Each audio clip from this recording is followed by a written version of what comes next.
Good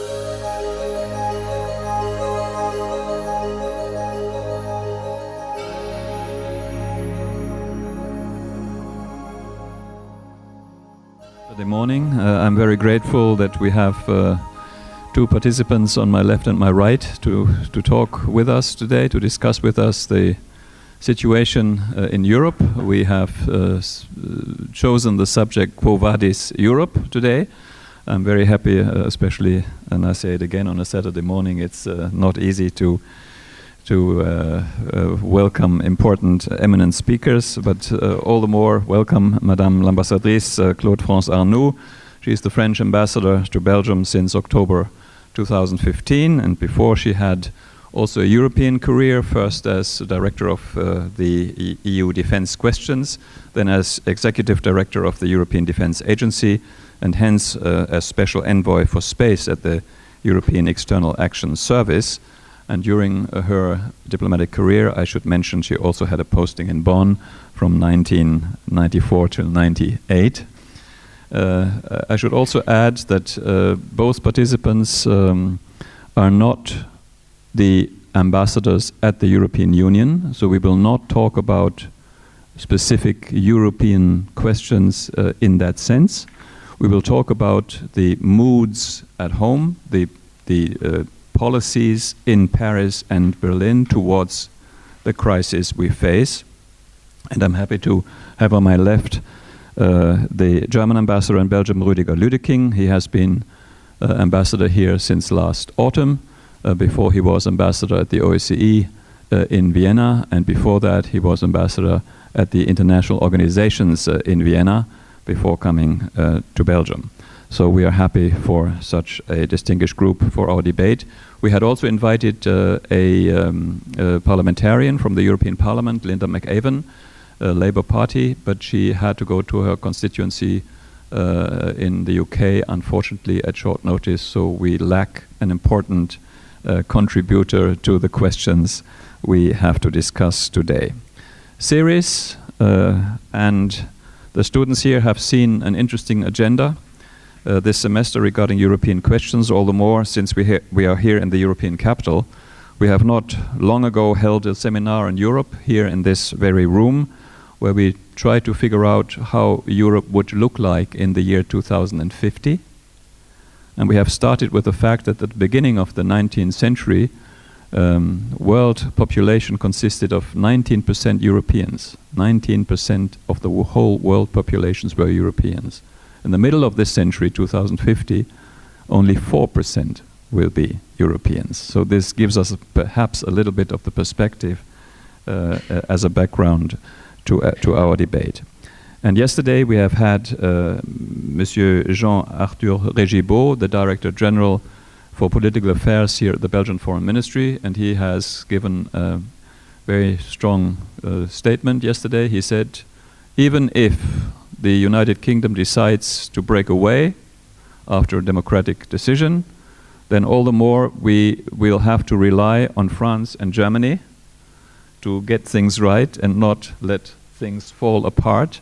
Maybe this is an interesting point of departure for our discussion. And I always remember, of course, this wonderful press conference of Leonid Brezhnev when he was asked to describe the state of the Union, the Soviet Union, in one word, and he said, good. And then a second journalist asked him, if you had to use two words to describe the state of the Union, what would you say? And he said, not good. So maybe this is a good beginning for our discussion. Madame, would you comment on maybe Monsieur Régibaud's statement? Merci beaucoup. I understand we have to speak English this morning. I didn't do that now for 4 months. I thought I would not do it again in this position. Very happy to be here with you and to try and answer to such kind of strategic questions. The answer you mentioned by Brezhnev, I think, would always have been the answer for the very beginning of the European Union. I read recently an article in Le Figaro which was particularly ridiculous, saying that the European Union has, after all these years of comfort, prosperity and routine, to come to crisis, and of course very severe crisis. I think that's very, very strange. In fact, it was a kind of permanent crisis. Sadly, in a way, I've worked for decades on EU matters, and it has always been a feeling of crisis. From the very beginning, the European Union was born on the failure of the defense community, responsibility France, and then found a way to do things, not taking the political incentive first, but the economic blocks, small blocks, the money way of doing it, and the money approach. And then if you take even this kind of idyllic group of 6 member states that we were, and it's true that there is a kind of nostalgia for this group of founding fathers of the European Union, even here we had very severe crisis. And because I'm French ambassador mentioning the crisis coming from France, la politique de la chaise vide, I don't know how we translate that, empty chair by General de Gaulle. And then we had the different attempts of the UK to come in the European Union with 2 failed attempts until during when President Pompidou was here, it finally happened. And I could go on and on to the periods I knew personally where we always had the feeling that there is a crisis. Sometimes it was probably more of a very important challenge than a crisis, particularly in the early 90s, where EU was faced to happy events, but at the same time risky events, such as the German unification, and such as the fall of the Warsaw Pact. And here, and perhaps we could also come back to that, because I think it's an important lesson from the past. The EU brought the solution, and the EU brought the solution in a very bureaucratic way. The courage and the political vision were, if I may say so, because I was in Bonn, with Germany, with President Kohl, Chancellor, sorry, Kohl. But the way it was accompanied was very bureaucratic. We had to negotiate the entry into the European community at that time of 5 additional lenders. Germany was bigger. And we had, again, because I was part of it, a very bureaucratic negotiation.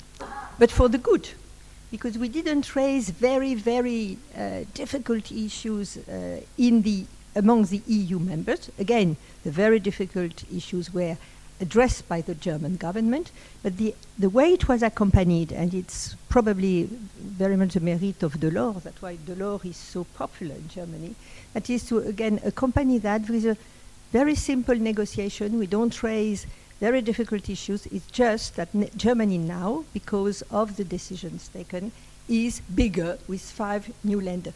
And if I may say, also the same kind of approach for the new members from the Central and Eastern countries, to decide first that there would be association and then the membership, but without making it a big conference as we had in the 19th centuries, raising the issues of nationalities and so on, just doing it. Then this, what we suffer from, that is the fact that the EU is largely bureaucratic, was in a way an answer to a positive way to solve some very difficult issues, and it functioned. The backside, the difficulty of all that is that it is nearly impossible to explain that to the public opinion. And then we had, from the referendum on the Maastricht Treaty, to explain it to the public opinion. And to explain this kind of bureaucratic process to the public opinion, I think is one of the difficulty we have. I read an article in Le Soir yesterday, and I took note of it. I'm sorry, I don't know how to pronounce the name. Jurek Kuskiewicz, not a very Belgian name. Les dirigeants ont du mal à prendre des décisions, deuxièmement, les appliquer, et troisièmement, les expliquer à leurs opinions publiques. It's very difficult for the leaders to take the decisions, to implement the decision, and to explain this decision to the public opinion. Then, I'm sorry for this small parenthesis, but I think it is one of the main difficulties we have. We found solutions through a process that is not very easy to explain, but which function and which brought us, France, Germany, Belgium, and other member states, peace for 70 years, which we didn't have that often in our century. Now the Franco-German or the German-French engine or responsibility in this European movement and construction. Again, it was from the very beginning. I worked very much on it. That's why I learned German very lately in my career. You cannot do without it. But it's not an easy game, if I may say so. It's not fun. Initially, we don't have, and I think it's very much the merit of the German-French relationship in the European Union. When we find a solution, both of us, we have already found a kind of balance which would be acceptable for all the EU member states. At least it was the case in the original membership of the European Union. When we found a solution between us on agriculture, on trade, it was again the proper point d'aboutissement, proper result which was acceptable for Italy, for Belgium. Perhaps it's on that we have to think. Do we have now, when we find a solution between Germany and France, a solution that is acceptable for all member states? I'm not sure about that. It's certainly acceptable for Belgium. And I'm not surprised that Mr. Rogibaud said that. And I know that Belgium wants, again, German and French. Well, they want us to be polite, that is to do it properly, to find a solution, the two of us, but nevertheless, to be attentive, to be respectful of the smaller member states. And that is also the key of the success of the German-French impulse in the European Union. But we have to think together whether this impulse by Germany and France is now what is acceptable for all member states of the European Union. And I think here there is a doubt.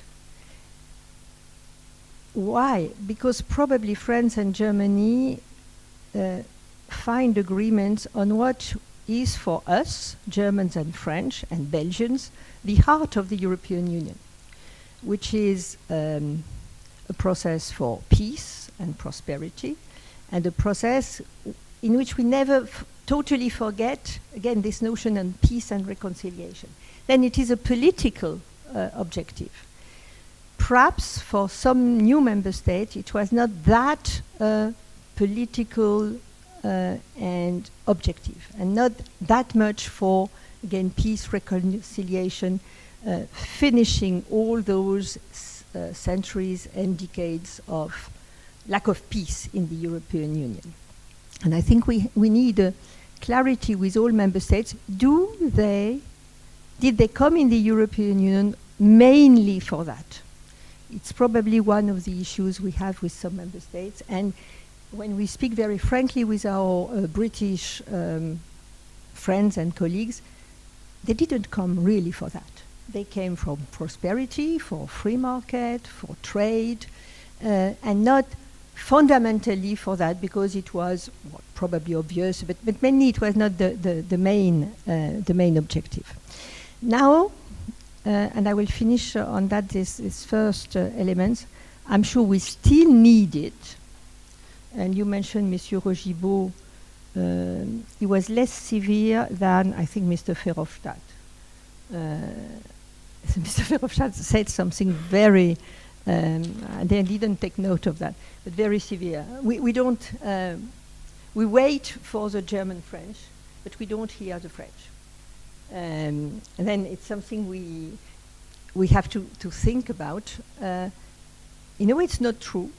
You can look at many initiatives that we take together, and particularly on the main crisis we have to face now, migration, monetary union, the way we address the Greek issue we addressed in the past, and we will have to address it in the coming months again. Then we have these German-French initiatives, but it's very strange that such a politician as Mr. Verhofstadt, and it's something that you hear more and more, you don't listen, you don't hear enough from one of the members of the couple, which is France. And again, in a way, it's more a perception than a reality, but I think we have to perhaps discuss here, and I won't say more now, to discuss about this feeling that some member states, and particularly the one I represent, are less audible. You hear them less. The noise is less than it was in the past. And it's very interesting to see how we can both work on substance, but also make it known, to have the feeling that it's a binôme, it's a couple, it's an engine working again together to promote solutions. Well, thank you very much. I think what I will be saying ties in nicely with what my French colleague has just said. And I also would like to take a step back and look back, because I think when we look at the future, I think we shouldn't forget about the past. I have one regret that we don't have a British representative today on the panel, but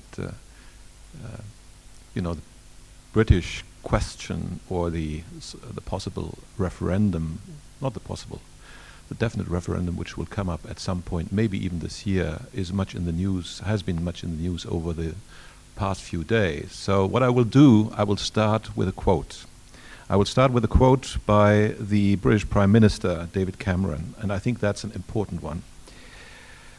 And he referred back to a visit he had in Berlin. And the quote is as follows: "After the Berlin Wall came down, I visited that city, and I will never forget it. The abandoned checkpoints, the sense of excitement about the future, the knowledge that a great continent was coming together, healing those wounds of our history, is the central story of the European Union." End of quote. I think it's very important to perhaps refer to such a quote, because it clearly also perhaps underlines that the British, maybe they have joined the European Union for different reasons, but maybe they have also understood the very essence of the European Union and the European integration, namely it's primarily a political project. It's about securing peace in Europe, and that's why I think we need to have this historical perspective when we look into the future. We should not forget about the past. But if we look into the future, and that's my second point, my second introductory point in a way, we need perhaps to look at European integration as a response to the challenges of the 21st century. Again, perhaps challenging some of the well-known perceptions, also in the UK. Everybody, even in the UK, I think, is aware that there is economic globalization, and that to stand up to these challenges, we need to pool our resources.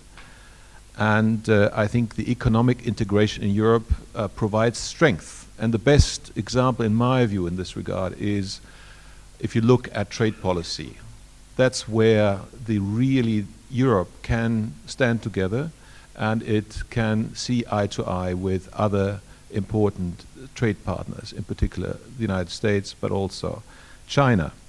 So that is, let's say, an accepted wisdom. But I would say today we also need to look at political globalization. I think we are in a world which has become more complex, more complicated, where one of the key challenges is to ensure and secure global order. In order to do so, we have to take account of the fact that the situation today is quite different from what it was during the Cold War. And I would argue that today we cannot simply lean back and expect the United States to take a leading role, and I think the United States is expecting to do, of Europe, to do more in order to secure peace and security in our part of the world. I think that has become quite clear over the last few years. And I am also reminded, and just to make that point perhaps clear by quoting somebody, I don't know who originally said it, but I remember that Foreign Minister Reinhard has used it recently. He said, and I think he was also quoting somebody else, referring to the fact that all EU member states are small states. However, some of those EU member states have not yet understood it. So we need to be sure that nation states in a period of globalization will have, and I think the figures that Ambassador Betzuege had quoted earlier about the small share that the EU citizens have in overall world population, that also should make clear that in today's world, a small nation state, even be it one of the, let's say, medium-sized or bigger ones within the EU, cannot meet the challenges of globalization or of future international politics. So when we talk about the future, it's, I think, difficult. I, for one, have no crystal ball, and therefore I will not, paint some scenarios or make predictions. That's always quite difficult. Usually the future comes and quite unannounced, and the developments are quite unpredictable. However, I think in looking at the future, we need to take stock and say what is at stake and what do we need to do. I think from my perspective, it's quite clear that we need to maintain European unity, and that is also something that can be argued on the basis of a realpolitik approach. When I quoted Mr. Cameron earlier on, he was quite excited, and I think we have lost this sense of excitement. Now we talk about Europe and there is a sense of gloom and doom, and sometimes there's even talk in the media about an end game of, on the future of the EU. I'm not so sure that this is justified, but indeed we are facing a crisis, and having talked to a number of people, also those who have been associated with European politics for decades, I noticed that they are less optimistic and more pessimistic than before. Of course, the EU has always encountered crises in the past, and it has overcome these crises. And indeed, I would argue, if we manage to overcome this crisis, or these crises, because we are facing parallel ones and need to address them at the same time, then I think there is the possibility of the EU coming out of these crises strengthened. So I think, however, at this juncture there's a lot of pessimism, and we have been in a crisis mode now for a very long time, at least since 2008. But that has changed. From 2008 to approximately 2014, I think it was primarily an economic crisis, an economic threat that we were facing. Now I would perhaps characterize, this economic crisis has not gone away. It has somehow moved into the background. I would now perhaps characterize the challenge as a geopolitical one that we need to face. But I, for one, and referring back to what my French colleague has said, I think there is no reason to be downcast or to despair or to resign. I think we should have some confidence, also on the basis of the experience that we have made over the decades with managing crisis, and also we should be having sufficient resolve on the basis of what we know is at stake when we lose European unity, and if and when we were to move to from integration to disintegration. So I think paralysis is not an option, so there's a need to act to overcome the crisis. And I think at the moment, and I'm speaking just about what is at stake at the moment, there are two challenges which stand out, and those are of crucial importance within the next few months, I would say. The first is the refugee crisis, and the second is the question of the UK referendum and the future of the United Kingdom in the EU. Let me make a few remarks just to illustrate the point on the two challenges that I've just mentioned. On the refugee crisis, I think at the moment time is of the essence. We will be having two European Councils, one in February and one in March. The next one is on the 18th and 19th of February, and the next one, and the following one is on the 17th and 18th of March. And I think it's of crucial importance that we make progress, and substantial progress, on both occasions, and move forward to find a solution, a European solution to this problem, which is, again, a global challenge. It's not a challenge that can be met at a national level. That's why it's so important that we get our act together.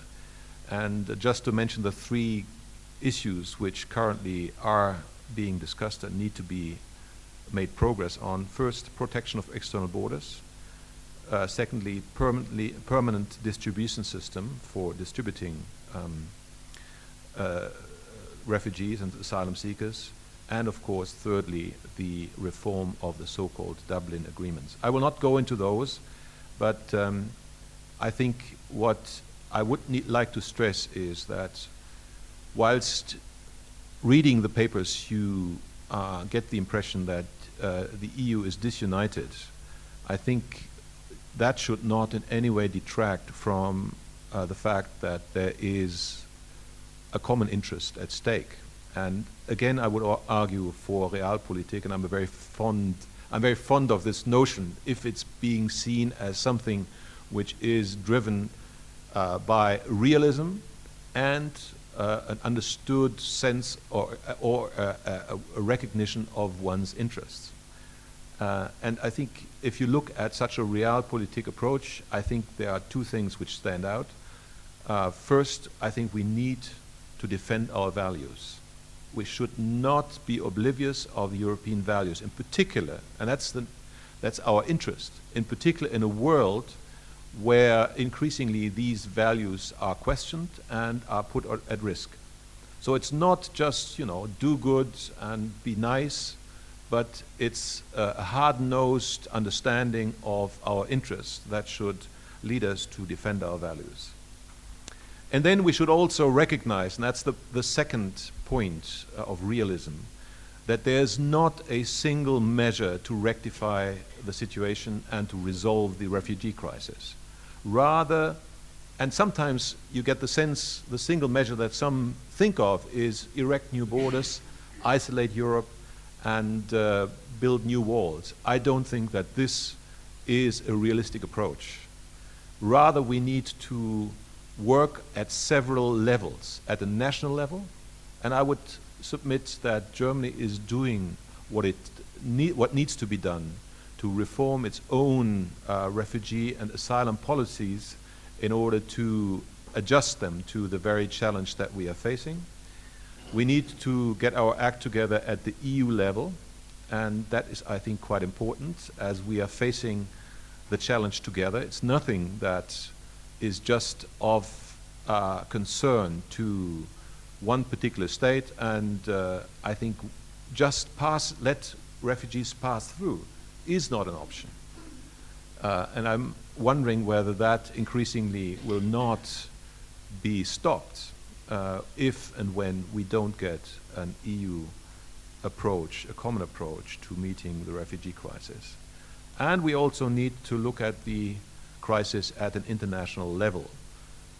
in some respects, I would say. First, we need to support the countries adjacent to the crisis areas, to the areas of origin of the refugees, to help them to look after refugees within their countries. And I think it's fair to say that one can make a good argument that it might be best for the refugees to stay within their region until the armed conflicts have been resolved, rather than flee to Europe. And of course, what needs to be done is, and that is currently under discussion, for example, with regard to Syria, we need to address the root causes of the refugee crisis, and we cannot close our eyes to those. And I would again say, that's why I said earlier, it's a geopolitical question, a question of such importance that Europe cannot turn away from it. Let me make a brief, or one or two brief remarks on the United Kingdom and the referendum which might come up still in the course of this year.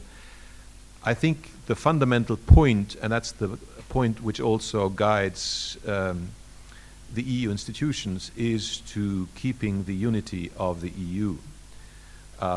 If the United Kingdom would leave, or would decide to leave the EU, that would certainly be a setback for European integration.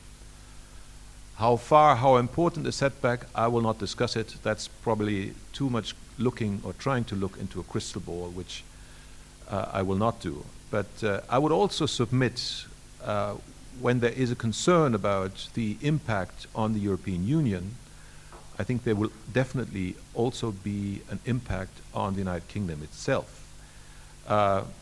One question which comes to my mind is, what will happen? What kind of impact will it have on the question of Scotland, for example? Will the United Kingdom leaving the EU possibly lead to a disintegration of the United Kingdom itself? And I'm also quite convinced that with the UK leaving, if it were to leave the EU, there would be a heavy economic price that it would have to pay in terms of job, but also more generally in terms of its economic well-being. We now see that the President of the European Council, Mr. Tusk, has on the 2nd of February put forward some proposals. From my perspective, they are quite far-reaching, and they provide the basis for a process which is currently underway. That's why I'm not going to discuss that process in more detail, which should lead up to a decision at the next European Council meeting on the 18th and 19th of February. And I believe that Mr. Tusk has provided answers to the 4 demands that were put forward by the UK. I for one would think that we need to look at those, and I will not comment on those because they are currently under review in the EU. Certainly we believe that it's well worth making every effort to maintain and keep the United Kingdom in the EU. At the same time, we also have to make sure that we do not set wrong precedents for that. So, in all, I think looking at that question, the forthcoming European Council meeting will be of quite importance. I've just referred now to 2 challenges. I think it will do injustice to what really, and these are the immediate concerns that we need to deal with, but in a somewhat not long-term but medium-term perspective, there are some other quite important challenges that await to be addressed by the European Union. I think the debt crisis, Greece, this has not gone away. It will come back and will need to be resolved. We will have to do something about the deepening of the monetary union. We will need also, in a global perspective, do something about economic and structural reform. We need to do something about modernizing Europe to create a digital Europe. And that's, I think, not to be underestimated, we need to do something about the geopolitical risks that not a single member state of the EU can, with any prospect of success, manage on its own. So that's why I think it should be very clear that we need to again look at the common foreign and security policy and hopefully strengthen it for the EU to better manage in these with these challenges. So, and these challenges not appear one after the other, but they appear simultaneously, and that's in itself quite challenging as such. Just some concluding remarks. As I said earlier, I think pessimism is not a recipe for looking ahead. I believe also that there is not any grounds for pessimism. I think in the past, as my French colleague has said, we have been able, or the EU has been able to meet the crises that it was confronted with. In many ways, it has come out of these crises strengthened, and I hope that this will also be the case now. Remaining in a state of shock and just, wondering where we are heading is not, in my view, the way forward. We should, I think, on the basis of also what the EU stands for, should have some confidence in the future. And we need, in particular, to revive a sense of importance of the European project. And that's why I stressed at the very beginning the historical perspective. What does the EU stand for? It stands for something that we can only defend if we stand together. Freedom, democracy, and economic well-being cannot be taken for granted. And I believe sometimes we do that. And maybe it has left us somewhat too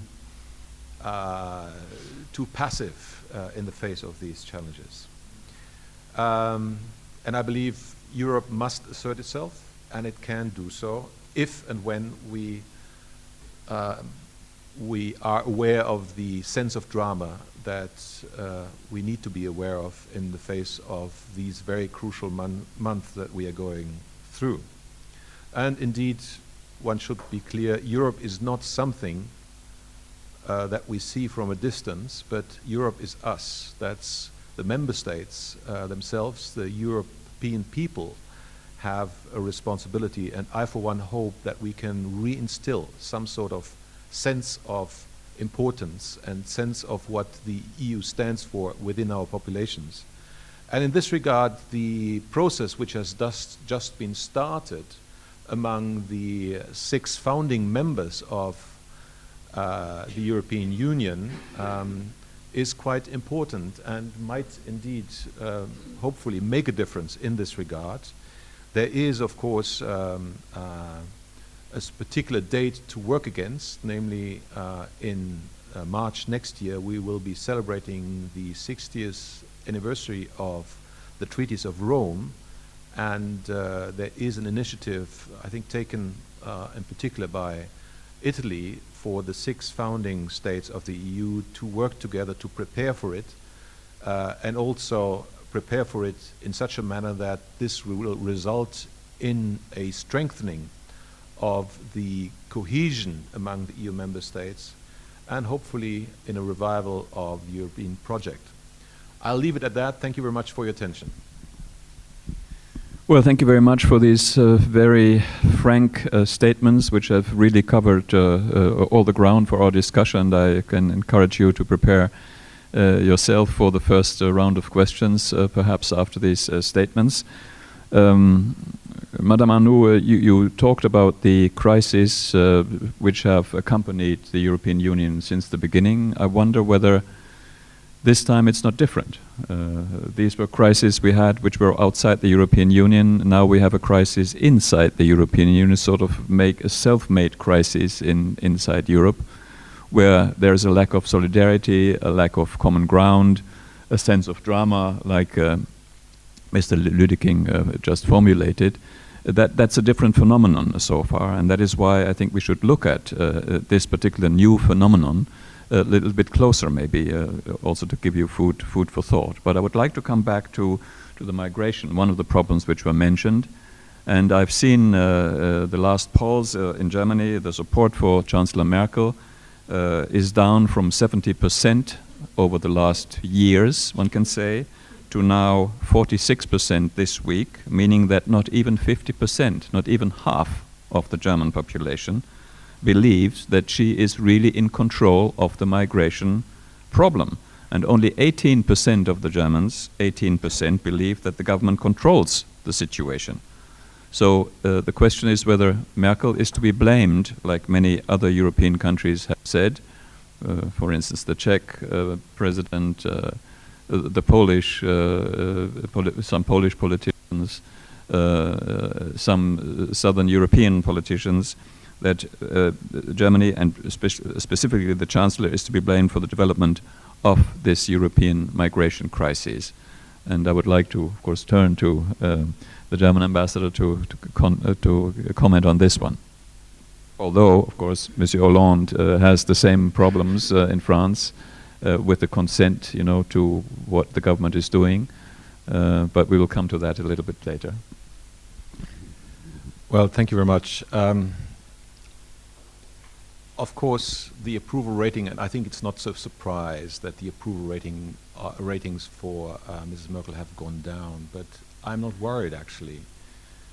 And if you look at the polls in Germany about who would turn out and what the fate of the parties were if there would be an election next Sunday, I think the governing coalition would still be supported by a broad majority. I would also think that if you look at the rise of populist parties in Europe, that is a concern. In Europe, in Germany, strange enough, I think we also have seen it in the form of the AfD, a new party. But one should not in any way dramatize the situation, but the AfD at the moment might get 12% of the vote, something like that. This is worrying, but I'm feeling quite confident that the majority of the German population is still, you know, taking a very differentiated look at the situation. Of course, there was an overwhelming influx of refugees last year. The Chancellor has been blamed for, you know, opening the doors, but I believe one of the things that I would really underline, also from a vantage point being posted to Brussels, if you see the debate, there's quite a vigorous domestic debate in Germany about the migration policies. That should not detract from the very fundamental goal that is being pursued by the governing coalition, and that is to significantly reduce the number of refugees and to make sure that those who come are properly integrated. But you can't do it, and I repeat that, with one stroke. You can't just throw them out, or you can't erect new fences or walls. You can't even do what the GDR has done, namely to guard those walls, and that would be completely out of touch with our own values, by police or military. I think we need to look at the issue in a more specific way in terms of trying to address the problem in at these various levels. The national level is not sufficient. We need to get our act together also at the international level. That's, for example, why we have been one of the sponsors of the meeting on Syria in London 2 days ago. We need to take practical action to reduce the number of refugees. And there's no other way. You might discuss the question of a cap, but a cap is not what it's all about. It's about the question of reducing the influx to make sure that the root causes of the problems are being properly addressed, which they are not. And I, for one, am sometimes surprised how little money is being spent, for example, to sustain and support UNHCR in its task to look after refugees. That's why, for example, it was so important to have a good or a number of good pledges at the London conference on Syria 2 days ago. Madame, would you like to comment on the situation in France, especially before the background of the migration from North Africa, which we have found in our country a big problem now, and we're discussing how to bring back thousands of youngsters from Algeria and Morocco especially, who have left their country. The countries don't want to take them back. We are trying hard to bring back as many as possible, but only 1 of 100 is repatriated, to put it in these kind words. It is a problem which we have seen in Cologne, something which made, of course, at Sylvester, the last day in 2015, world news.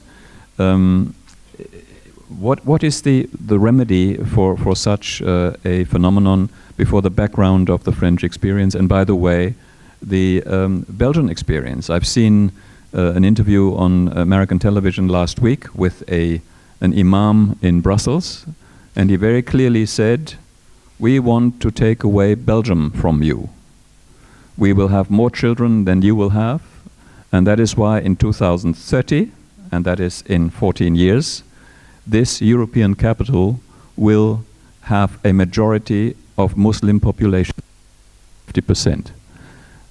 You have seen in some of the banlieues similar problems. What is the French remedy to do this? What can we learn in Germany to prevent such a development? Thank you for the question. There is no remedy, firstly because it's not an illness, but nevertheless we know that we were unsuccessful nearly everywhere. The French integration model is not successful, the Belgium is not successful, and the British is not successful.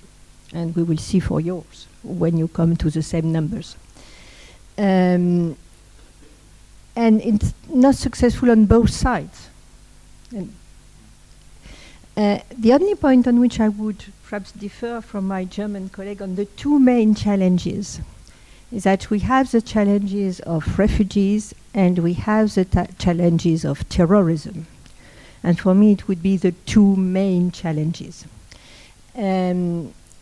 With no link between them, no rational established link, but there will be a link in the public opinion on one incident, another incident, or one more than incident.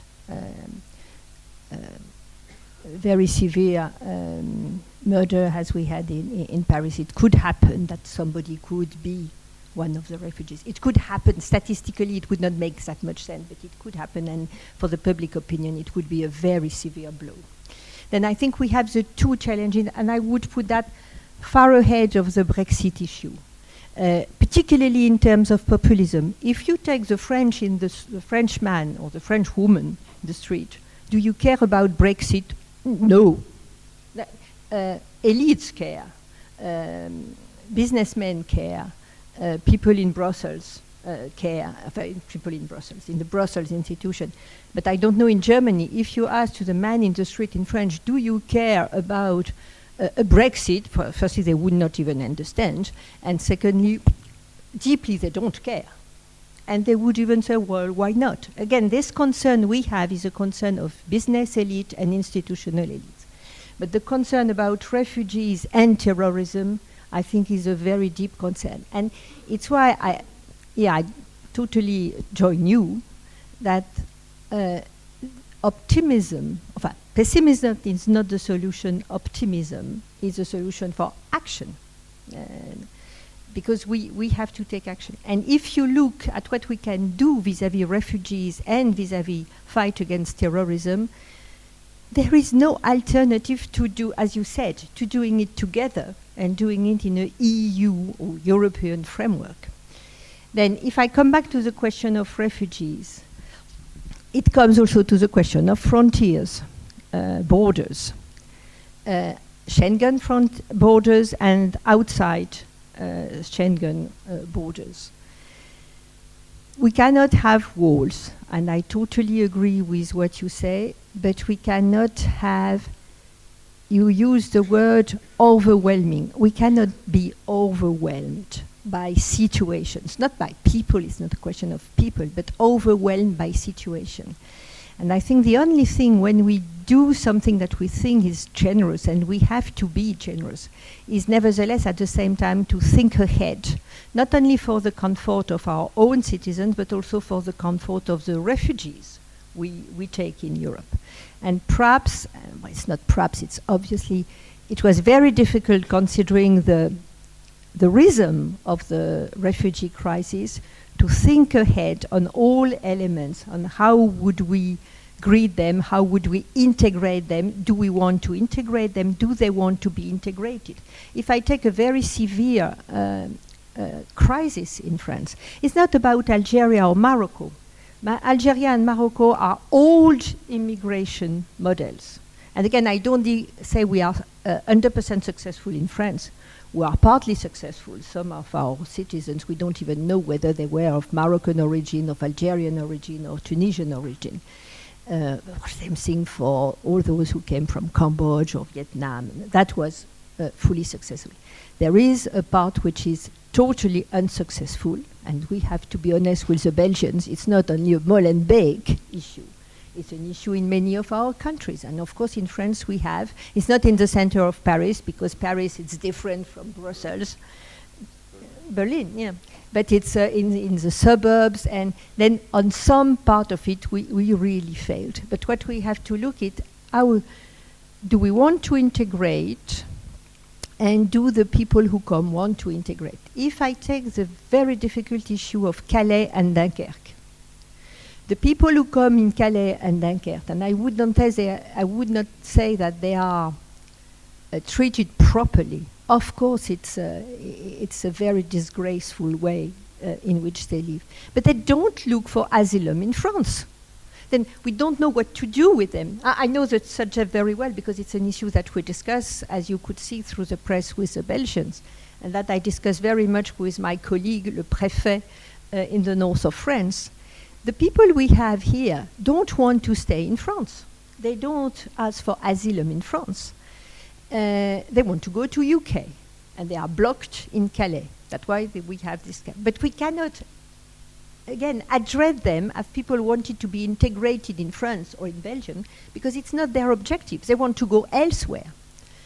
They want to go elsewhere for, they left their country for two reasons. We have two very different populations in Dunkirk and Calais. Some try to escape mainly economic situation and poverty. And it remains a big source of immigration. Others are clearly trying to get away of a war situation in Syria, in Afghanistan, and in Iraq.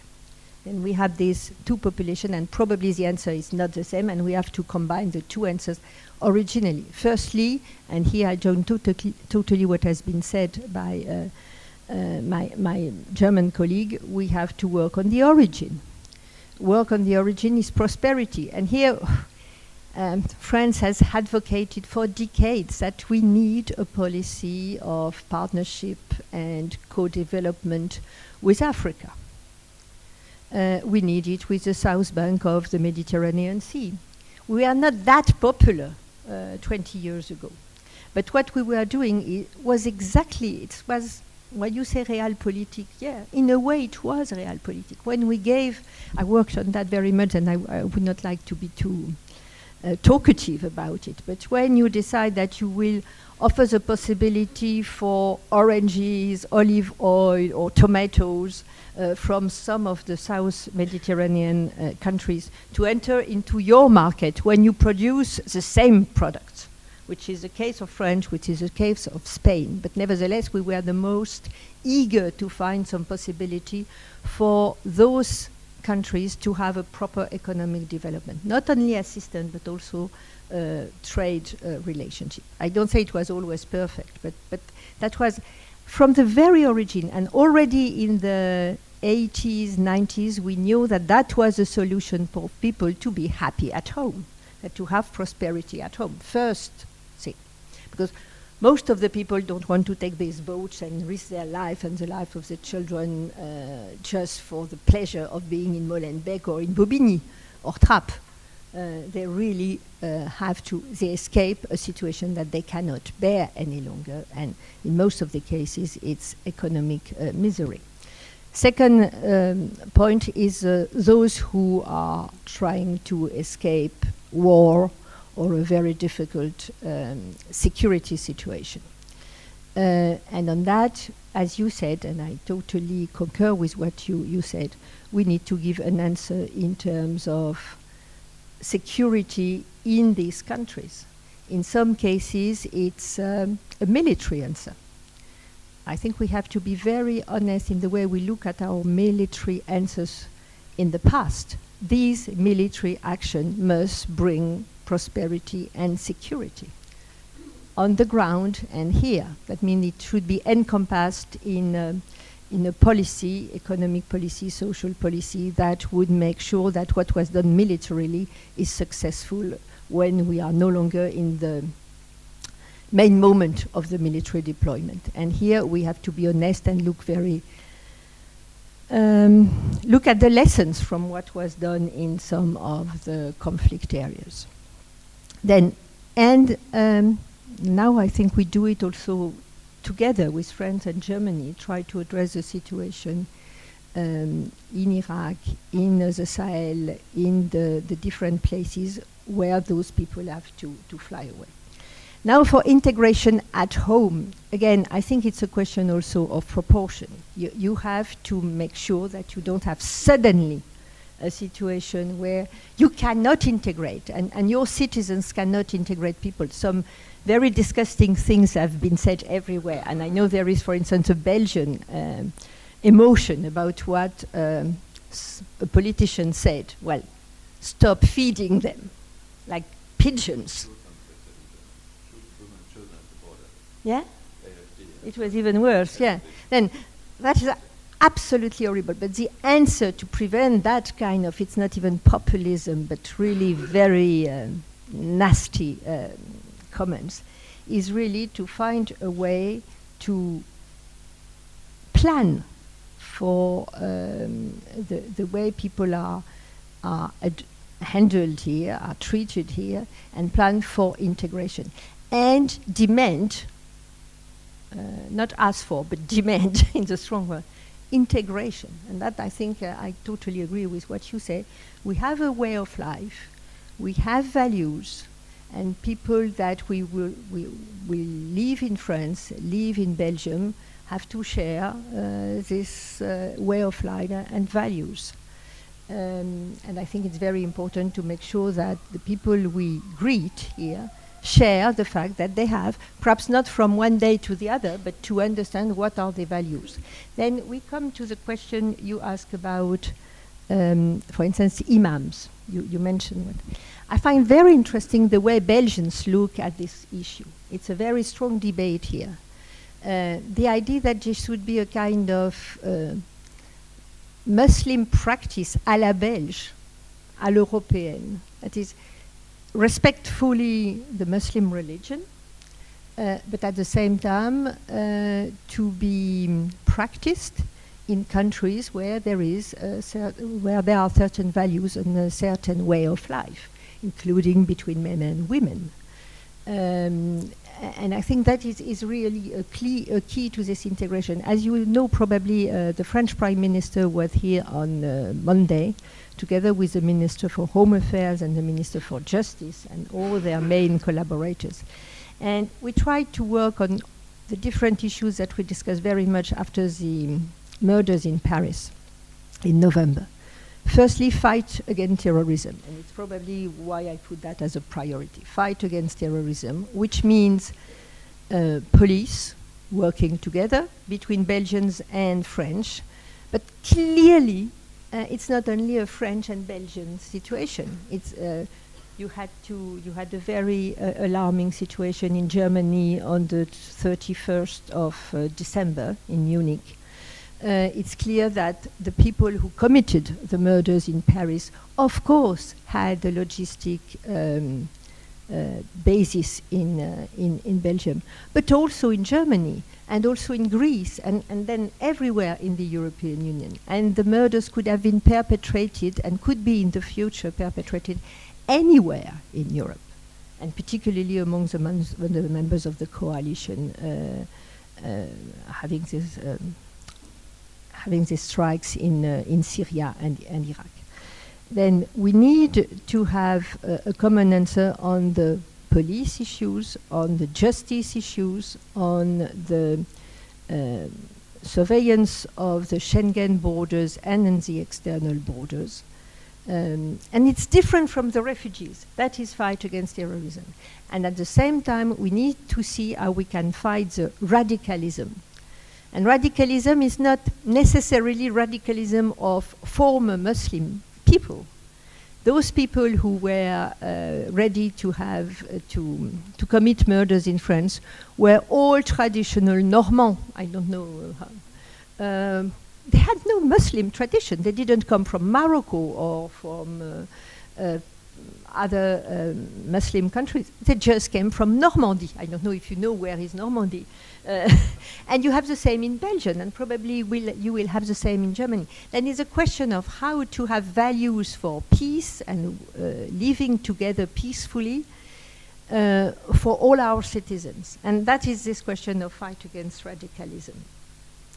And of course, there is probably something particular to do about some imams or some practices based on the Quran, but changing the Quran tradition into something calling for hatred and violence. And then I think we have to discuss it bilaterally between, again, because I am in Belgium, between France and Germany, also very much because we have a common community of people from Moroccan origin, probably also with Germany, because there is a community of people from Turkish origin in Belgium and in Germany, and to see how we can, again, offer values that can be shared and with the people that we greeted decades ago and that we will greet more and more tomorrow with terrorism. Then I think for me, and it will really change the perception of the European Union of our citizens if we show that the European Union is a solution to what is for them, and I think objectively, the two main crises, which is this crisis of migration and this crisis of terrorism. Again, with no direct link between them, but the fact that we must find a way to both cooperate in the field of police, cooperate in the field of justice, cooperate in the field of intelligence, and cooperate to fight, again, together, this appeal for terrorism that comes to both our present citizens and those that will be a particular target, in fact, for terrorism, which will be the refugees. Thank you. Just to clarify one point, lest there be no misunderstanding. I think, as I said at the very beginning, we are in a world where we are not only facing global economic challenges, but also global political challenges. And indeed, one could argue that we are facing geopolitical threats which also take the form of terrorism. I would agree that this is a major threat that we are facing, but also a threat which is associated with problems in some countries that need to be addressed and that we can only address jointly. That's why, because we have this globalized world in an economic but also in a political and security policy way, we cannot afford to be disunited in the EU. When I refer to the two immediate challenges that the EU is facing. I was talking about the EU as an institution, as an organization. It needs to get, within the next few weeks, hopefully, its act together on the refugee crisis and also on the question of the UK and whether or not it stays within the European Union. So that is more or less what is on the agenda for the next weeks, and that's, I think, quite important. Whilst many might not have any problems with the UK leaving within our populations, I think the UK leaving would mean that the EU would be weakened. It would have an impact, and it would also weaken the capability of the EU to address the very threats that you, Claude France, have been mentioning, namely terrorism, but also the threats coming from the uncertainty in the Middle East, from the problems that we are facing in Ukraine and elsewhere. One other point I would like to stress, integration. I think there is a tension between what is usually referred to as tolerance and integration. I think we should not be blue-eyed. From my perspective, and that's a personal view, we should in no way be ready to accept parallel societies within our countries. I think our countries stand for a certain tradition, and those who come here have an obligation to accept those traditions. And there has been talk about, for example, refugees being, requested to sign up to our basic law, our constitution, and also the rights enshrined in it, including the right with regard to the equality of the sexes, for example. I think there are limits to what kind of things, cultural measures and habits can be accepted. And it starts with simple things. It's sometimes difficult to draw the line. For example, to what extent do you accept completely veiled women in your society? I, for one, have a very clear view on that. I think we should stand for certain values and we should defend those values.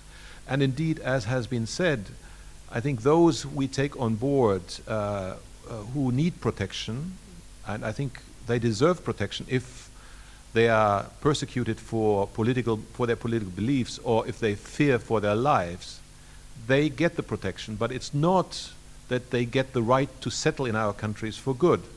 According to our laws, whoever gets even the right to asylum, who's granted the right to asylum, that right is granted only for 3 years, and then it's subject to review.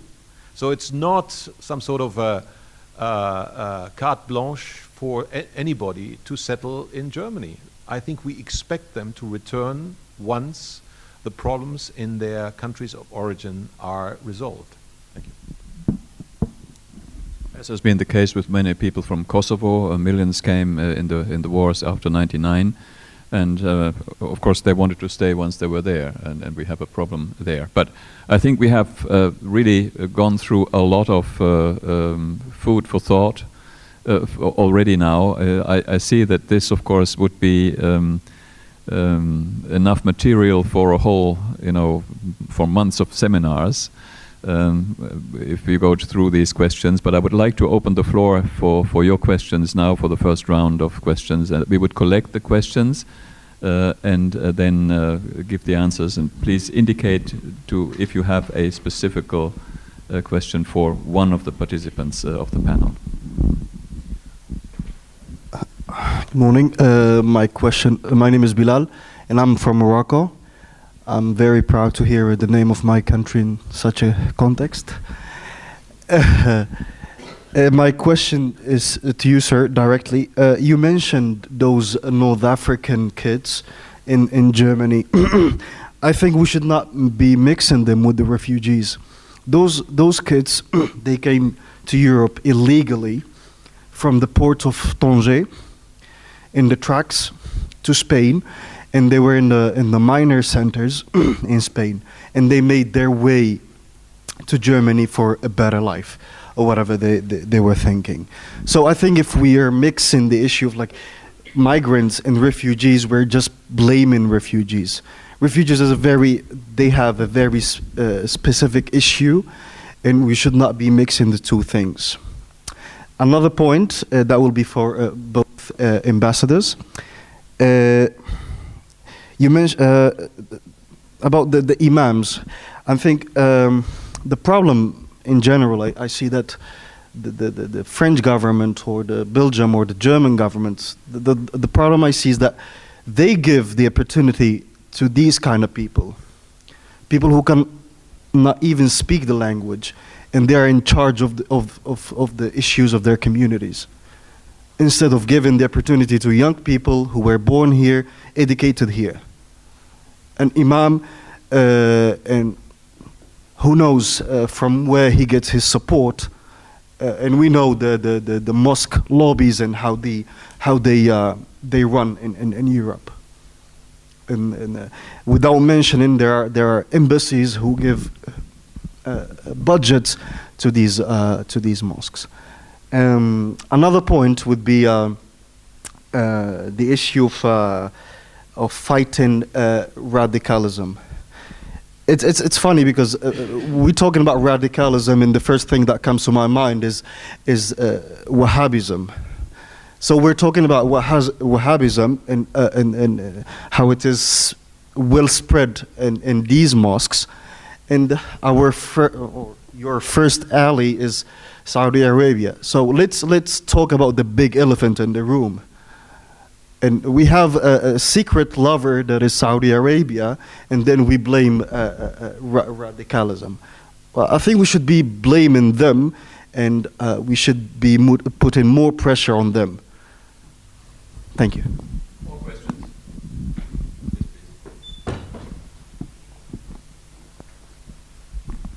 Thank you very much. My name is Nicolas from Kenya. And my question is particularly directed to Madam Ambassador, but the Ambassador of Germany could contribute. The issue of growing nationalism in a number of European states, particularly making reference to Germany and France, and the fact that this is a worrying trend. Perhaps I'd like Madam Ambassador to perhaps comment more on this growing trend, this growing and worrying trend that perhaps affects solidarity within the European Union. Perhaps then that also affects the lack of enthusiasm amongst the European citizens. Again, perhaps then to tie this issue of nationalism as a contributor to perhaps what my colleague Bilal has mentioned, radicalism in France, and of course we are seeing the same happening perhaps in Germany and many other countries. Thank you very much. One more? Yes, please. Thanks for informative inputs to all the panel members. I would like to get your insight into whose idea is it, that of the integration of Europe? I heard from Madam Ambassador from France indicating that if you ask ordinary French people about the Brexit, they would not be interested. The sense that we get from a variety of opinions is that the nationals of each of the European member states are not as interested in the integration of Europe as it is the case in Brussels, in the EU institutions. So it brings to question, whose concept is it? Is it really a concept that is driven in the interest of the citizens of Europe, or is it a concept that is driven by an elite with political ideas and certain visions about how Europe is supposed to be? Thank you.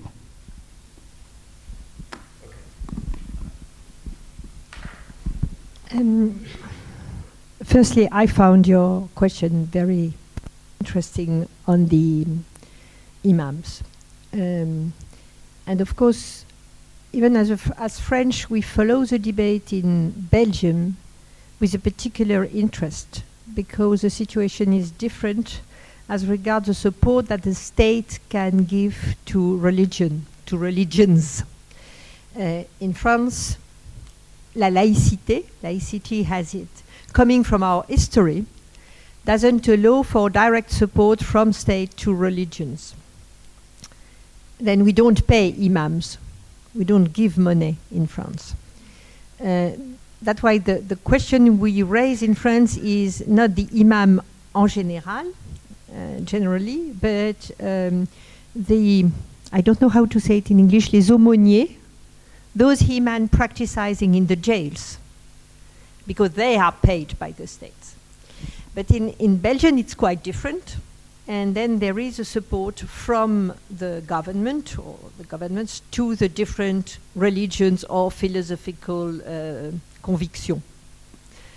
And I think that the debate in Belgium is very interesting. And I think that there is a recognition of what you say, that what would be very interesting, very good and valuable, would be to see emerging a new generation of imam that would be trained, educated in Belgium to be imam, but Belgian imams, for Belgian Muslims. I know that there is such an initiative in the Université Catholique de Louvain, and we discuss it also with the different ministers in Belgium, and it's a very interesting initiative. And then, of course, there is a debate about what you call the elephant in the middle, and particularly the Cinquantenaire mosque. I don't want to comment specifically on a Belgian debate, but it's clear that we have to make sure that those who preach in Europe preach in a way that is in intimacy, can be conciliated with our values and the values that the Muslims living here want to share. I personally know that some imams, I know them personally, they go to Saudi Arabia for their traineeship. Yeah. I don't see the logic behind it. And that's obvious for Saudi Arabia. That exists also with Turkey. Then we really, this idea that is developed here and that we discuss at length between Belgians and French is really to help the Muslim community to have imams that would be, again, Belgian, French, European imams for an Islam that would be fully consistent with our values, the one I described, the one Rüdiger described too. I'm not sure I fully understood the question of our Kenyan colleague on nationalism. Oh, but that was the last question. This one I understood. But then I will begin with this one. Wait, sorry.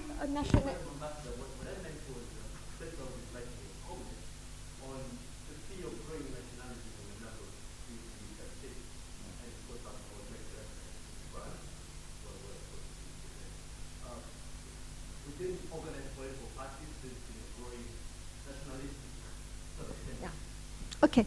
No, thank you. Well, it's a question of words. We should not be ashamed to like the country where we are born. Then, being very fond of France or Germany or Belgium is good. And you can call it and play on words, patriotism. And we find it very nice when we speak about the others. We find it very nice when it's American patriotism. We find it very nice when it's Moroccan patriotism and or Kenyan patriotism. And we find it even quite normal when it is British patriotism. Then I think we have to be very simple on that, it's very good to have French or Belgian patriotism. I know it's more difficult in Belgium because it's more recent to be a state, but I think it's good. But it's nationalism, it's something different in the historical conception because it's against the other. It's to define oneself against, but patriotism is, I think, fully consistent with EU being a place where states, les États-nations, as General de Gaulle was saying, together come with their culture, with their values, with their history, and with the fact that people like to live in a village, they like to live in a region, they like to live in a country, and they like to live in Europe. And they like to live in the world. Then I think all those notions are fully positive if it is not against, and if we don't leave it to demagogy. And I suppose what you are hinting at is the use by demagogue of this natural feeling for, again, your village, your country, and Europe, and being a positive player in the world. Then I don't think that we should not leave these notions to those who want to use it against the neighbor. To come to this question of whose concept is Europe? Is it a concept of elites? Is it a concept of the people? I think it's a very interesting question. My feeling is that if you ask people, if you have a poll to people, do you want Europe, at least in France? Yes.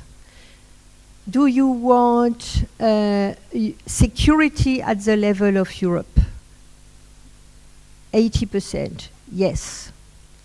Do you want European Union to take care of the helmets of the firemen? That was the issue when I was in Germany. No, 9. Do you want the European Union to deal with bananas? The Germans would say no. The French say yes, because they know what they say yes, because the bananas coming from ACP are better.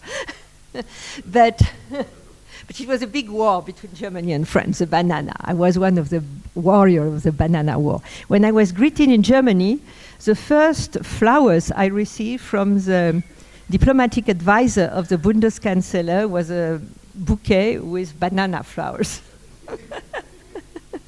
But seriously, people don't want Europe to deal with their everyday life. At the same time, they are ambivalent because they want to be protected. Then suddenly, if you say that you have poisonous things in their food, or you have dangerous things in their medicine, they want a protection. And in a way, the way they get it, because of course it's multinational trade, they want the protection at the level of Europe. That is not fully consistent, but I think there is clearly a wish from the population to have, at the European level, again, I come back to peace. It's not that obvious to have peace, to have prosperity, to have security, to be able to cross the frontiers, to be able, I think for the European Monetary Union people, not to have to change their money. They are very fond of that. Now, the way it is done is an elite way. And I think that is the issue. The way it's done can only be understood by these elite or these Rond-Point Schuman people and their partners in the different capitals. And here we have a problem. I was in the French Ministry of Foreign Affairs when we had our first referendum on Maastricht. I must say, we all thought in the Quai d'Orsay, in the Ministry of Foreign Affairs, that it was a disaster that President Mitterrand decided to give this treaty to our population and to vote on that. And the French man and woman received in his mailbox, this treaty that you cannot understand. The Lisbon Treaty is even worse. Then the disconnect is between, I think, an objective that most of our people share, and they even want more on the key issues of security and prosperity and freedom of circulation. But at the same time, with modalities that even some part of the elites don't understand themselves. and don't participate enough to make sure that what they agree to can be sold to their population. And I would even say that there is certainly, to say diplomatically, some room for progression in the way that the politicians who agree to what is decided to Brussels. It's not the Commission deciding on a directive. The Commission proposes a directive. And of course, these directives are very difficult to understand, very complex, far too bureaucratic. But the ministers agree for it. The European Parliament agreed to it. Then they have also to explain it and to defend it because it's part of their role. And I think that all our institutions should play, the Council and the European Parliament, also this role of link to the public opinion to make sure, firstly, that what they accept, they are sure that they can explain. And when they have accepted it, they do explain it. That's why I like so much this sentence that I noted. It's decide things, implement, and explain it positively. Because if you agree to something in the Council, be it at the level of heads of state and government or at the level of minister, you take the responsibility of what you agreed to, and then you have to explain it. And I think it is one of our major difficulties, is that most of the time, what was decided was not explained to the local, national public opinion, and I did it at Brussels, that's why I did it, and I take the responsibility for it, and I will explain to you why I did it and why it is good. Thank you. Perhaps just a few additional remarks. First, I think the difference or the distinction between migrants and refugees is quite essential. I believe it's understandable that people are seeking a better life and that they seek this better life in Europe, and we should be proud that indeed Europe is such an attractive place. However, well, I think we should make sure that it remains this way. However, as is made clear, what we can only do is that we live up to our obligation to protect people who are persecuted, who fear for their lives. So those who are just looking for a better income or a better life for their family, however much you can understand it, they need to be returned. And we have, we're undertaking quite some effort to return them more quickly than is currently the case. This does not detract, of course, from the possibility, which is something completely different, that there is a possibility to legally try to apply to go to a certain country and live there. That depends on certain criteria to be fulfilled. I mean, if there's a need, for example, and you see it in countries like Canada and Australia, they have quite active immigration policies. My second point with regard to imams not speaking the language, I think that is something which should not be accepted. Quite clearly in Germany there's now an effort made to ensure that the imams are also going through a training through German universities, as is the case with theologians from the Christian faith.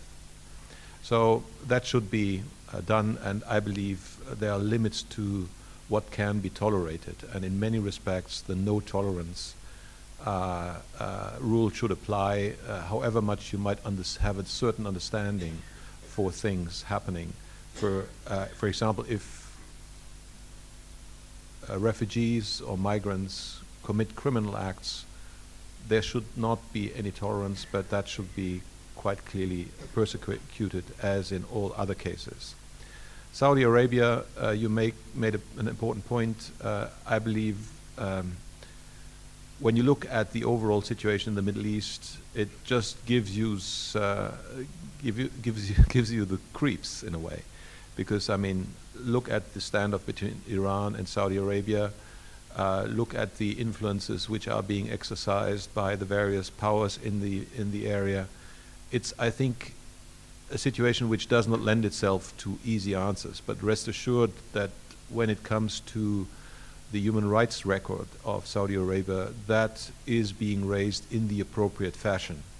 It does not help necessarily if you do it openly and just condemn a state or regime, but you need to engage it, and that has been I think, all along one of the basic traits of German foreign policy as well. I would like to refer. Sorry. Maybe I'm wrong. Wasn't it like lately that Saudi Arabia was granted a seat at the Human Rights Council? So Yeah. is that how you? Well, I think that's not entirely in our hands, is it? So we can't decide, single-handedly on these issues. But, well, I mean, on the one hand, I mean, you have to make a judgment whether you want to put somebody in the corner or whether you would give him responsibility. And sometimes regimes, even despicable ones, if they are seen if they feel themselves isolated, they might be incited to do something about their record. And that's what we want to ensure. Sometimes it doesn't work, sometimes it works. Or it will take some patience for certain things to work. But we should, and you are right, we should in no way compromise our own values and not shy away in the appropriate manner to stand up for them and try to say in the appropriate way that we cannot accept certain things from happening. For example, I also refer back to the death sentences that were imposed. And frankly, our position on death sentences is universal. We also condemn death sentences which are being implemented in the United States. With regard to the Kenyan question, I like that question because I think one of the things which I found so attractive about Europe is the diversity, and I don't want to give up on that. So there are certain levels of identity that are present, and I think a German should be proud to be a German and French should be proud to be French. We can be proud of our cultures. At the same time, and we need to make sure that this kind of nationalism is not misused by those who try to play on the fears of the people. Fears that are sometimes irrational, but which are being exploited. In that regard, I think we also need to make sure and further develop our sense as Europeans, because we have an identity as coming from a certain village or region. We have an identity coming from a nation state, but we should also have an identity as Europeans. And I, for one, think that, at least in my case, I would also call myself a European. Maybe if I were to go to South America or so, then the identity would become clearer for everybody. But what is more important is that there is a recognition that in today's world we need to make sure that the European nation states, which will remain nation states, pool their resources, come together and integrate in order to safeguard their values and to safeguard also their wealth and prosperity. I think I'll leave it at that. Well, thank you very much. I would like to come back to the point which was mentioned on the elite and the communication between the people of the Rond-Point, the Schumann, and the general public. And I would like to quote an eminent German scholar, Heribert Münkler, professor at the Humboldt University, who last week, 31st of January, wrote in Die Welt a remarkable article with the headline, "The political elites destroy Europe." That's quite tough, a statement. And he said, arguing that people in Europe were never asked about the direction where Europe should go. And Europe has always been a project for the people in power. That, he says, works in times of prosperity, but it fails terribly in times of crises. And his prophecy was that 2016, therefore, will become a year of destiny for the European Union. And of course, this brings us back to important questions which had been decided in the European Union, like, for instance, enlargement. I wonder, and that is the question to our discussion partners here, have these mistakes, were there mistakes? Have these mistakes been recognized as mistakes? Was the enlargement too fast, too quick? Should it have been a point of integration first and then enlargement? That is the one point. The second point, of course, is the euro. A lot of people have always argued that Germany gave up the German mark because this was a present to Monsieur Mitterrand for the unification of Germany. This is certainly wrong. It has never been the case, and I think Foreign Minister Genscher only recently made very clear that this has never been the case. But the euro crisis also wasn't it a project of politicians who wanted to have a success story, who thought that they could come up with the idea that once you have a joint currency, a common currency, then political union, so to speak, would follow up. Should it have not been the other way around? Political union first, political integration first, and then a common currency. Are these mistakes recognized today in times of crises? Were they mistakes?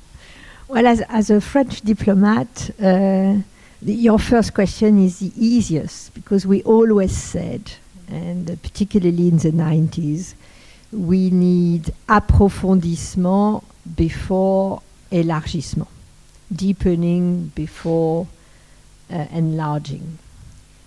And I think we were right in a way, because we don't have the institutions for the number we are.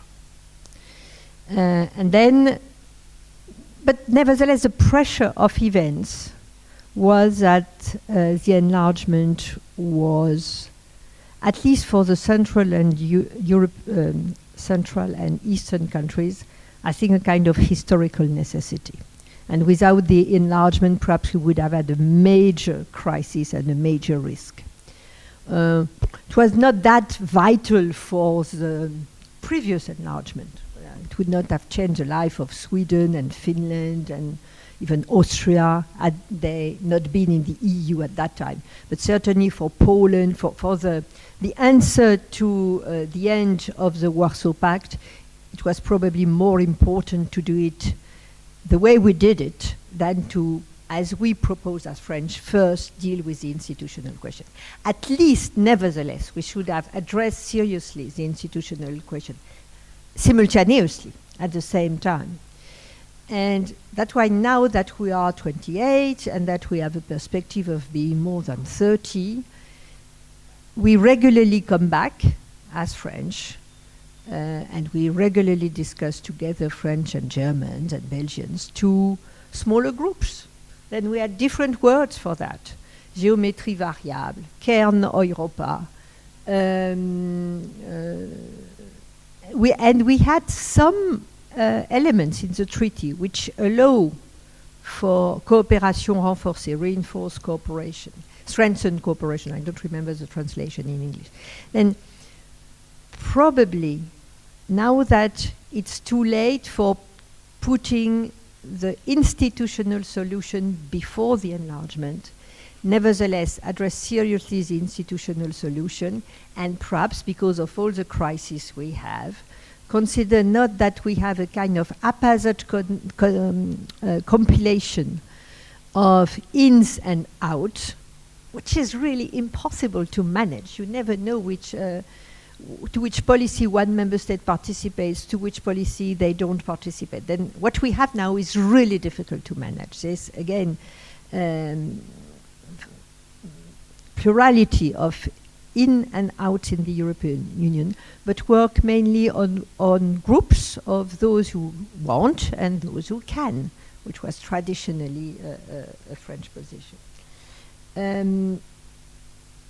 Was the monetary union a kind of elite thing? Certainly, you're right, and not blackmail by the French, as Mr. Genscher rightly said. Then certainly it was top-down initiative. But nevertheless, and I know that it was particularly difficult in Germany, and I was living in Germany at that time, and there was this love of this kind of fondness for the Deutschmark. And it was very courageous from for the German government and for the German chancellor to go ahead, though the public opinion was not wrong. I would not say it was the same thing in France. I think the French people are happy with the monetary union because it's a single currency and because that it makes life easier. They are not happy about one thing. People are absolutely convinced that there was a very large inflation, that prices went up suddenly because of the monetary union. And then all the elite people explain to you, even if they say yes, but nevertheless, even working on the European Union, I must see that my bread or my cup of coffee or my hairdresser, it has doubled. If not tripled. But all the statisticians will explain to the people who know that they pay the same price in euro that they paid in franc before, then it means that it was multiplied by 6 for a cup of coffee. People are convinced of that. And then the political elite or the administrative elite explain to them that it's not true. And here again, we thought from the very beginning in Paris that we needed governance. We needed economic governance. Now everybody agrees, and now we agree between German and French. It's true that at that time we did not agree, to be honest. We did not agree because there was a suspicion from the Germans that we French, who are not accustomed to the independence of the central bank, would mix up the monetary union and a kind of dirigisme, power coming from the state on the monetary policy. And that was the reason. But now everybody agreed that there should be a governance. And again, even for the monetary union, I think that if tomorrow we would say to the people, it's over with the euro, you have to come back to all your different currencies, people would be outraged. At least I'm sure that in French, people would be very unhappy. When I go to London to have to change my money, well, I don't buy anything because I find it too cumbersome. Well, it's not totally true, but nearly true. Then I think people like it, but we must be more honest, the kind of elite or administrative and political people dealing with the EU must be more honest about, again, the modalities. And of course there was an inflation. And you have that in all the EU countries. When you go to Malta, they said that they don't like the European Union because prices are higher than they were in the past. And there was this necessity to accompany the monetary union with governance, an economic governance. And last remark, it's about should we put the political union before the implementation details in the way. Then shouldn't we work on the political union and then later work on monetary union, on defense? It's here I speak more personally than as a French ambassador. I'm absolutely convinced that the answer is no. Of course, we have in the treaties a political union. But if you say that we will do something when we are sure that we are all united, that we are sure that because we are now 28, we share exactly the same project, we will never do anything. And I worked on defense issues. And I will give you an example, which was at a very tragic moment. Georgia, 2008. Did we have the same political analysis, foreign policy analysis, and the same reaction? No. The meeting in August 2008 in the council was a terrible meeting, with some people saying, Munich again, you let us in the hands of the Russians. people with the worst memories from the past. People did not understand each other. The way, I don't know if you remember, but Sarkozy went to Moscow and find a compromise, which was the end of the military action by Russian proxies. And it was really a totally divisive discussion. But nevertheless, a decision was taken, was to take some kind of action and to have deployment of, it was not clear the mandate we had. I was the director for defense issues. A deployment on the ground. Should it be a military deployment? No. When you come to it and when you propose option, of course everybody admits that it's not a military deployment as such. And then, though I was the director for defense issue, what we proposed to the member states was a deployment of observers. Many of them had a military background, of course, because you cannot go in such a place at such a rhythm without being properly prepared and without proper planning. But then all the discussions to prepare this mission were very easy. The consensus was total because we had to plan, we had to deploy, we had to speak with the different parties to do so, and particularly with the Russians. And then, because we were discussing action and immediate action, there was consensus. And no longer big sentences, words about the worst remembrance from the past coming together. And on the basis of my personal experience, I really believe we have the political objective in the treaty, then it is there, but the reality of coming together is to find solution. And here again, when I read in particular the appeal by d'Avignon, which is a great figure of the European Union, the European Union is in danger because she doesn't produce any longer. And Europe appears to the public opinion as creating problems and not creating solutions.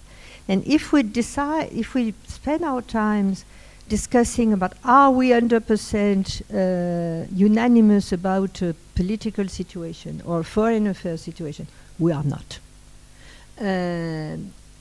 Do we agree to take an action, and including on the issues that we discussed before, migration, fight against terrorism, I think we can find solution together.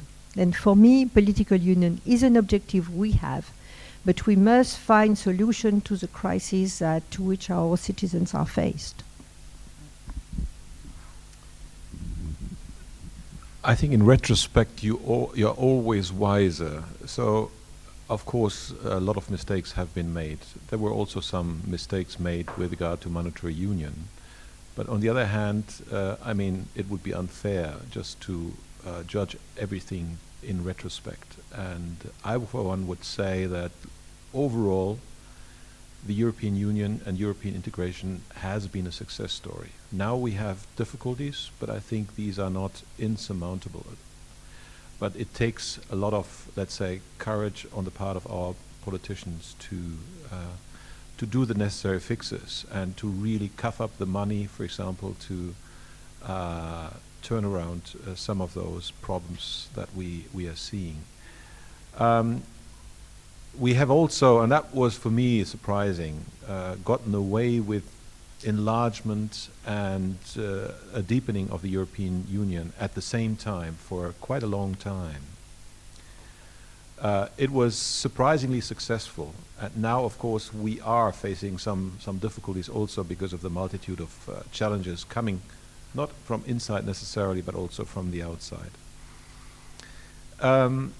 Just one thing about the elite thing. Yes, I think the European integration, one could argue, was driven for a long time by a rational judgment by political elites. Still, if you look at it, a lot has been achieved, and a lot has been achieved which, for example, our publics are not necessarily aware of. Now, as my French colleague has said, People are used to, crossing borders without the need to wait at the border crossing points for their documents to be checked. They are crossing borders to shop in a neighboring country without having to change money. All that we have gotten used to. If we now want to turn back the clock, and that's one of the problems we are facing in the context of a refugee crisis, namely the future of Schengen. Can we sustain the future of Schengen? Then, and only then, if that were not to be the case, will our publics be fully aware of what Schengen means. And for me, Schengen does not only mean that I don't have to show my passport at the border crossing point. If you look now at the depth of the integration of our national economies, it will have dramatic consequences in the economic field, and one should not underestimate it. So I hope we are spared the recognition of what we have achieved in the European Union, in European integration, by being faced with failures in certain areas or the rollback in certain areas. But what is required, and it's very difficult to generate that, is enthusiasm for the European idea, a kind of enthusiasm which was possibly there for the immediate generation living through the years immediately after the Second World War, when also the political significance of this project was understood. And maybe we need some sort of revival of this European idea, and hopefully there will be political leadership which will instill this kind of sense of meaning of the European Union in our publics. Unfortunately, at the moment, of course, there is a sense that the European political elite is in disarray, that we are disunited, and I will not in any way underestimate the risks that we are facing for not only Schengen but the European integration process overall. Let's not be too complacent about what we have achieved. It might also unravel at some point if we are not very careful. Well, I think this was a famous last word, revival. And we will see on the 18th and 19th at the council meeting how far we get. I may remind you that Jean-Claude Juncker has made a speech of the State of the Union in September 2015, where he said there is not enough Europe in this union, and there is not enough union in this union. And Donald Tusk has, when he met with Cameron, quoted, and I quote him, "The unity of the European Union is our greatest challenge." And that is quite something, and I wonder whether we can ask the two ambassadors to have a cup of coffee with us now, and you have the possibility maybe for a few minutes to address them with your particular questions. I would like to thank you both very much that you came on a difficult subject for ambassadors. Especially ambassadors not responsibility for European Union, to come to explain to us the national moods, the national strategies, how we can overcome these various crises. We haven't mentioned anything about Turkey, about Greece, about Ukraine, about Russia. We have not addressed these questions at all because of lack of time. That may be a chance for a different occasion. That would be interesting. We have not discussed common defense and security policy at all, although we have an expert here. Madame Arnould certainly would have enlightened us on the progress in the defense agency, something which has only recently, some years ago, been created in order to bring military cooperation to the front in Europe. But all of this, I think, is a project for the future, and I would like to invite you for a cup of coffee now and maybe address a few more questions if you like. Thank you very much indeed, Madame. Mr. Lüdeking.